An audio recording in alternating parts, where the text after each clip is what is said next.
नियमाप्रमाणे निवडणुकीच्या आधी आरक्षण जाहीर व्हायचं, परंतु आता शेवटी नियम आणि कायदे आता सरकार म्हणेल तसे असतात. त्यामुळे आता ठीक आहे, आज आरक्षण झालेलं आहे, त्या पद्धतीनं आता महापौर निवडी महाराष्ट्रामध्ये होतील. मागचा प्रेसिडेन्स त्यामध्ये धरला आहे का, तो एक चर्चा करणं महत्त्वाचं आहे. कारण की मागची आरक्षणाचे विचार करून पुढचे आरक्षण निघाले पाहिजे, ते हे साधारणपणे एक थंब रूल आहे. तो आता त्यांनी सगळ्या महापालिकेत लागू केला आहे का, तो बघणं गरजेचं आहे.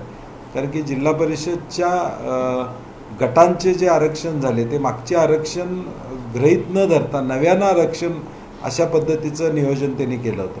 आणि म्हणून मला वाटते आता यातून नवे महापौर 11 वर्षे महानगरपालिकेमध्ये जिथं लोकप्रतिनिधी होते तिथं नवे महापौर त्या ठिकाणी येतील आणि त्यांच्या माध्यमातून शहरांचे प्रश्न सुटतील अशी साधारणपणे अपेक्षा आहे. कोल्हापूर आणि इचलकरंजी जर बघितलं तर इचलकरंजीमध्ये ओबीसी पुरुष आहे, कोल्हापूरमध्ये ओबीसी आहे. हो, दोन्हीकडं ओबीसी पुरुष आरक्षण कोल्हापूर आणि इचलकरंजीमध्ये झालेलं आहे. त्यामुळे कोल्हापूरकरांना उत्सुकता आहे की मूळ भाजपचा होणार का नव्यानं आलेल्या भाजपचा होणार. म्हणजे इचलकरंजी असू दे, कोल्हापूरमध्ये असू दे, मूळ ज्यांनी 20 वर्षे आमच्या विरुद्ध लढाई केली काँग्रेसच्या राष्ट्रवादीच्या विरोधात, त्या ठिकाणी भाजप म्हणून जे कार्यकर्ते एकसंघ राहिले, आता आम्ही बघतोय की कुणाचं चालणार.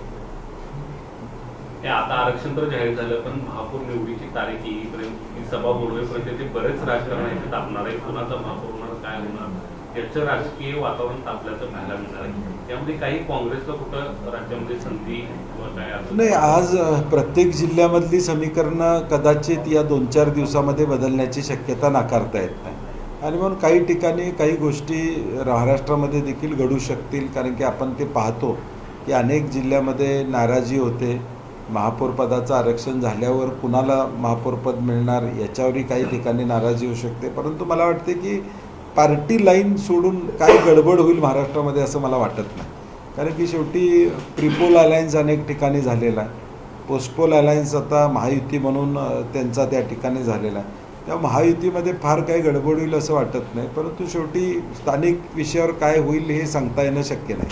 महायुतीमध्ये गडबड होईल असं फारसं चित्र तुम्हाला दिसत नसतं. म्हणजे रस्सीखेच दिसते. कोल्हापुरात तर बॅनर लागलेले आहेत, शिवसेनाचाच महापौर होणार अशा पद्धतीचे बॅनर. म्हणजे अंतर्गत कुठेतरी आता कुरघोडी किंवा स्पर्धा. मला वाटतं शिवसेनेला इथं महापौरपद मिळेल मला वाटत नाही. त्याने मिळवलं तर त्यांचं अभिनंदन करावं लागेल की कारण की मुंबईतलं हॉटेल मॅनेजमेंट आपण बघतोय की नगरसेवक हॉटेलला शिंदे गटाचे ठेवलेलं आहे. त्याच्यावरूनच लक्षात येते की काही गडबड निश्चितपणे त्या ठिकाणी.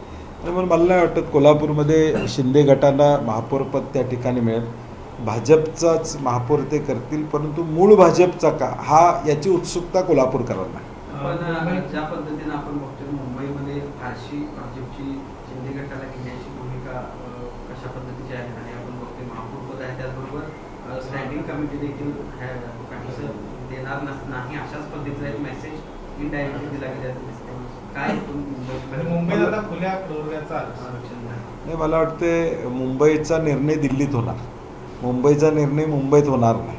मुंबईचा निर्णय दिल्लीत होणार की नेमकं कोणाला काय मिळणार आहे. आणि ते मला वाटते 2 दिवसात जाहीर होईल की शिंदे गट दबावाखाली किती आहे हे आता या वाटणीवरून लक्षात येईल महाराष्ट्रामध्ये की एकनाथ शिंदेंच्यावर दबाव किती आहे का, त्यांची बार्गेनिंग पॉवर अजून शिल्लक आहे का, हे आता महाराष्ट्राला दिसून येईल.